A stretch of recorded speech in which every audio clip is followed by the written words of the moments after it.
Please Allah subscribe. নবী বলেছেন আনাবি হুরায়রা রাদিয়াল্লাহু তাআলা আনহু আন্নাহু قال قال رسول الله صلى الله عليه وسلم لا تجعلوا بيوتكم مقابر رواه মুসলিম। আল্লাহ নবী বলেন তোমাদের ঘরগুলিকে তোমরা কবর বানায়ো না, অর্থাৎ যে ঘরের মধ্যে কোরআনে কারীম তেলাওয়াত হয় না সেটা কবরের সমতুল্য। কবরের সমতুল্য।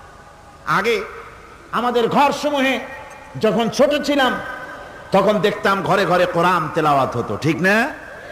প্রত্যেকটা ঘরের জানালা দিয়া সকালবেলা আওয়াজ আসতো আউযু বিল্লাহি মিনাশ শাইতানির রাজিম বিসমিল্লাহির রহমানির রহিম, তেলাওয়াতের আওয়াজ ভেসে আসতো।